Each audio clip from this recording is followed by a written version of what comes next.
I talked with Eric Bieniemy and Tavita yesterday, and after our first preseason game, after both those joint practices, I'm going to name Sam our starter this year going forward.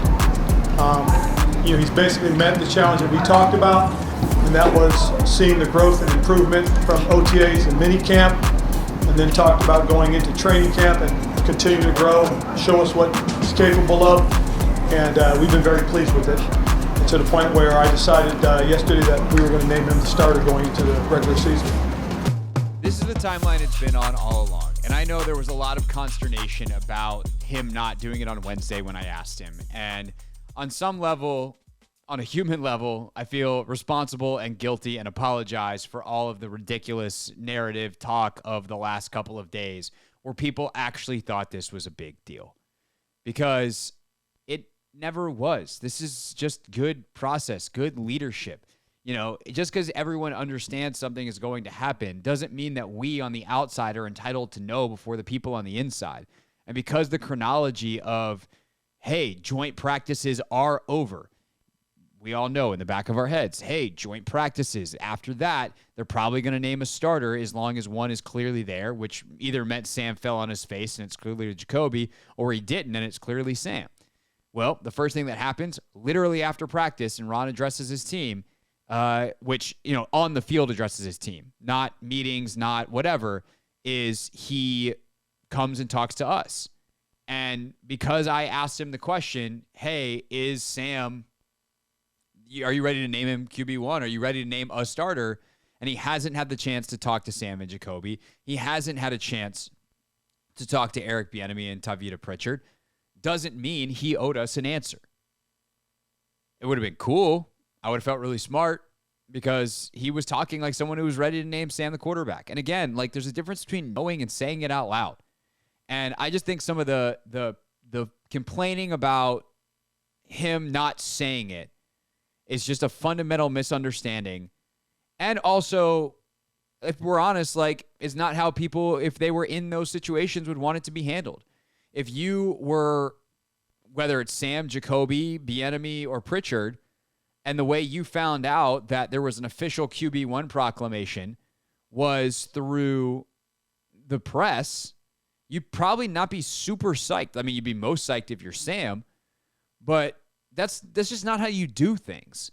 And so this complaining about Ron not being willing to say it is very silly.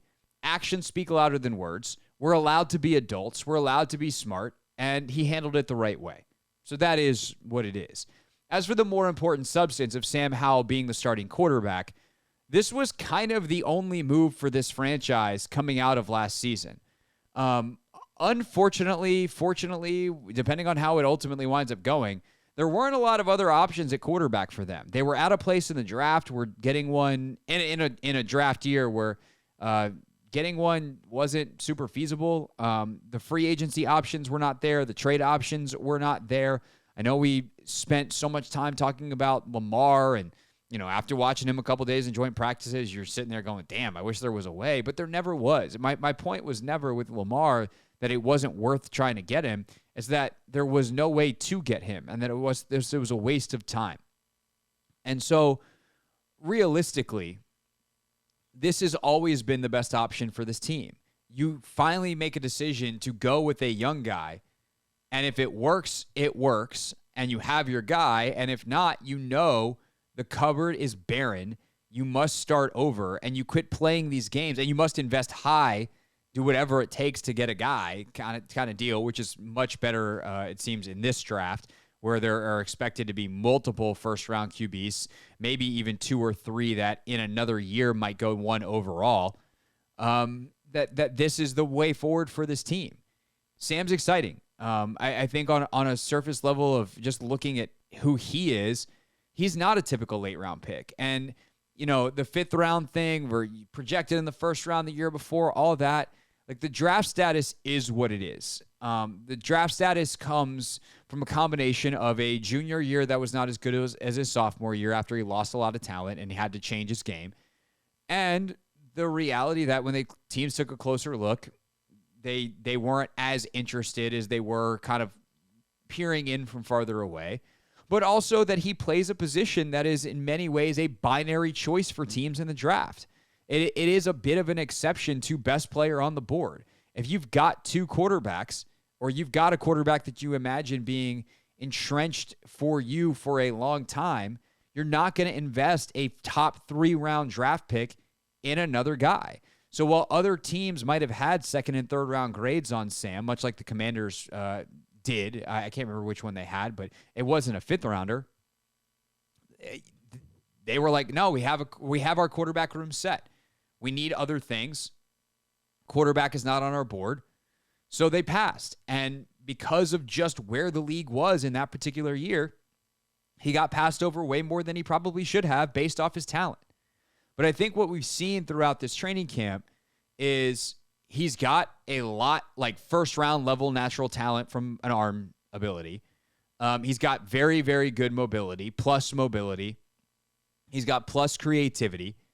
And I think the most important thing, the reason I believe that Sam Howell is going to be a pretty good NFL football player, if not, I don't necessarily think he's going to be a great one. But the reason I give him to be able to succeed, the thing that makes me believe is that up here, mentally, he is pretty damn solid. And it's not about his knowledge of the playbook, although that seems to be fine. He seems to be a quick learner. Like he can handle all of that, the rigors of being a signal caller in the league. It's that he does not seem to be a guy who is easily flustered. He just keeps playing. And quarterback is such a mental position. It is such a highly, processing position. It is such a communications position. There's so much besides the ability to throw a ball hard and accurately, which, is obviously a part of it, but there's so much that goes into the ability to do that. And the ability to do that part and the mental processing side well is tremendously helped when your nervous system is not on overload. And that's a fancier way of saying when you're not too hype, when you're not too overwhelmed by the moment, when you just can stay calm, have a clear mind, and do all the thinking stuff without really thinking, having it be second nature, having it be quick. And as he has gotten more comfortable in this offense, you have seen that. Now, are there going to be times this year where he gets flustered, or he's not flustered, but he just doesn't know what to do because he doesn't have the experience to bank on? Yes. That is going to be the up and downs of the year with Sam Howell, even if he has a good year. And I will warn you now as fans, be ready for that. There are going to be weeks where he looks bad. That's part of being a young player. But the question is, let's say for the Giants, who are going to throw blitzes at him that he has never seen before, that he does not have answers to, or he does, but he doesn't know where they are in a given play. The question is, when they play them the second time, does he do better? Does he see the thing the second time around and go, oh, I know what to do now, and do it? That's the test for Sam Howell this year, which leads to a whole list of other questions about his future, about where he can get this team, and how it ties in with Ron Rivera, Eric Bieniemy, and the staff in year one of Josh Harris. We'll dive into those questions and try our best to answer them ahead of time. Next, it's the Hoffman Show. We're on the Team 980, always live on the free Odyssey app and streaming live on YouTube at the Team 980. Continuing to talk about Sam Howell being named the starting quarterback for the Commanders. And Anthony, I think it leads to a couple of burning questions kind of for this team, which of course starts with like, okay, you're the starter moving forward, but like, what does that actually mean? How long is the leash for Sam Howell? I happen to think that it's going to be pretty long, and there is only a few set scenarios where you pull the plug. And really, there's one set scenario. And when you want to draw the line of demarcation is fine. If you want to say it's, kind of week 6 before you get into some division games, you're coming off a couple of what should be easier opponents, Bears and Falcons, or pick another place in the schedule. But to me, unless you are winning in spite of Sam Howell and you think it's not sustainable, and you think a move to Jacoby Brissett will make your job easier, and you are steamrolling towards the playoffs, and you think you can legitimately make a playoff run because your defense is playing so well, I think Sam Howell should be the starter for the entire season. Because either you're losing, and at that point, like, what's the point in trying to recover the season? You're just killing your draft stock. You just, hey, we're going to eat it. We're going to see if this kid can turn it around and maybe salvage something for the future for like next year or be in a project, competition, whatever, trade value, I don't know. Or you're winning and he's playing great and there's no reason to bench him. But if you're kind of in that weird middle ground where you could use an upgrade at quarterback, but your defense is so damn good that you're winning anyway, that's kind of, to me, the only scenario in where he even has a leash on and you need to pull him back. I like that. I'm in total agreement with you. I think we definitely should be riding Howell. But what if we're in a situation where the defense is playing okay, they're middle of the pack, offensive line isn't holding up, which is affecting Sam's, time in the pocket, his production out of the pocket, things of that nature. Do we still really want to fall to Jacoby? Do we still, will we still be better off, riding Sam, seeing what we can possibly get out of Sam? And guess what? If it doesn't result in wins, so be it. Because guess what? There's a guy in Caleb Williams still waiting in the win for, next year's draft. The thing is about Caleb Williams, though, like, you have to be so bad. Yeah, that's it. Like, honestly, you kind of have to start the season losing to the Cardinals. and then like later in the season, maybe you're on it. Because the Cardinals should be terrible. They're not favored to win one game this season. Right. And then you want to know who else is probably not going to be that good? Who? The Texans. And you want to know who has their pick? The Cardinals. The Cardinals could legitimately pick 1-2 in next year's draft as a price for Houston picking 2-3 in this past draft. Yep. Like, that is a realistic thing. I mean, D'Amico might get him going, and who knows if Stroud's good or, what other guys, if their defense holds up and, wins them 4 or 5 games, and all of a sudden they're looking a little bit later in the top 10. But, like, it has to be a situation where it is worth it to go to a different quarterback, and a different quarterback would actually be an upgrade. If your starter's not playing, or if your defense is not playing well, and Sam is doing a good job, like, you keep going with Sam. That's the thing. You have to get to a point where you realize, like, this is a long-term play, but if you realize somewhere in the shorter term that it is not going to work out in the long term, that maybe the reasons that other teams passed on Sam Howell are too much to overcome. He's got accuracy issues. He's got consistency issues. He starts throwing a bunch of picks. He's careless with the football. Whatever version of that winds up being the bugaboo, the Achilles heel, then okay. Because I do want to make this point. There are some people that will tell you, no matter what, under any circumstances, it is not worth it to go to Jacoby Brissett this year. And to those people, I would tell you, do not ever throw away an NFL season. They are far too precious. It is way too hard to be good.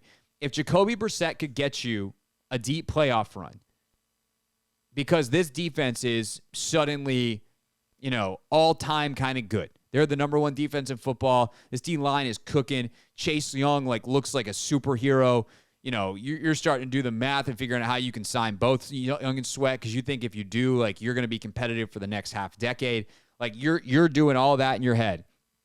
And Sam Howell is killing you because he's throwing interceptions and he can't operate the offense or whatever is happening. They should go to Brissett. Outside of that, which, by the way, I certainly do not predict happening. Not that I don't think the defense couldn't be really good, but I don't think Sam's gonna be that bad. Yeah. Outside of those circumstances, I don't know why you would go to Brissett as long as Sam is healthy. Yeah. That's where I sit on that. And I think then the question becomes, what does that mean for Rivera? Is Ron all of a sudden safe if they finish 8-9, but Sam gets better as the year goes. The defense shows that continuity is good. They finish in the top 10 defensively. And all of a sudden you're looking at next year with a second year of Howell, and, maybe that's just enough that Bieniemy doesn't get a head coaching job, that you're like, okay, second year in this system, year 5 of Rivera, now we're going to cook. You know, they finish the way the Lions did last year, something like that. That to me becomes very, very interesting in terms of the long-term prospects of Rivera in Washington. I don't think there's any clear-cut answer. Like, Josh Harris doesn't have a track record in the NFL. And Josh Harris has also shown, like, hey, Doc Rivers, you win 50-plus games and you don't make the NBA Finals, but you win a couple playoff rounds.